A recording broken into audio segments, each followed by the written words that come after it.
لفظوں کی دنیا کے دوستوں السلام علیکم۔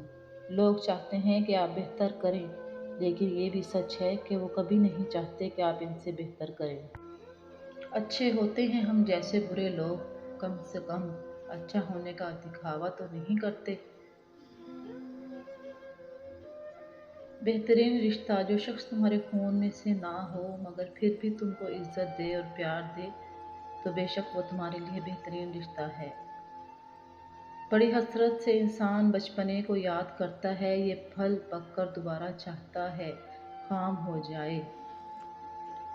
رشتہ داری نبھاتے رہیں۔ نبی کریم صلی اللہ علیہ وآلہ وسلم نے ارشاد فرمایا، سب سے جلدی جس چیز کا ثواب پہنچتا ہے وہ نیکی کرنا اور رشتہ داری نبھانا ہے، اور سب سے جلدی جس کا عذاب آتا ہے وہ بغاوت اور رشتہ داری توڑنا ہے۔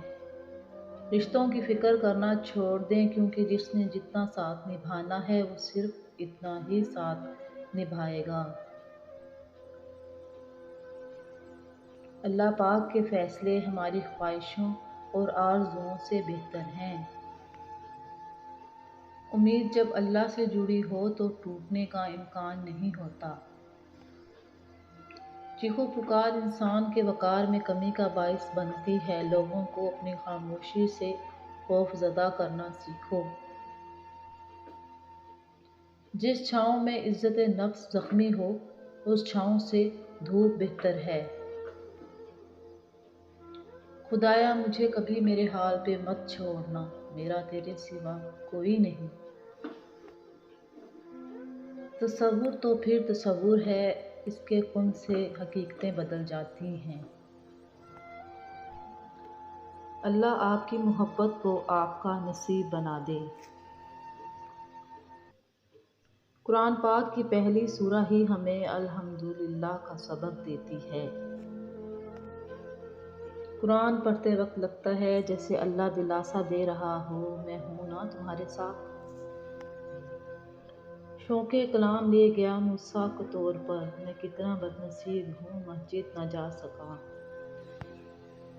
دیکھنا اس آزمائش کے بعد تمہاری ہر خواہش پوری ہوگی انشاءاللہ۔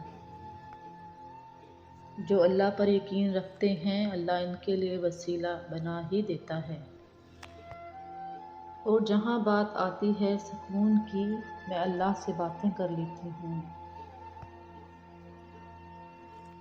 جب دل ضد پہ آتا ہے تب اللہ امتحان دے کر آزماتا ہے۔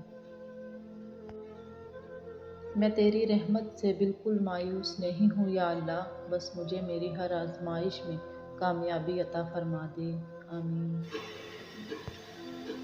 دنیا حاصل کرنا کوئی برائی نہیں، لیکن جب دنیا کو آخرت پر ترجیح دی جائے تو پھر سراسر خسارہ ہی خسارہ ہے۔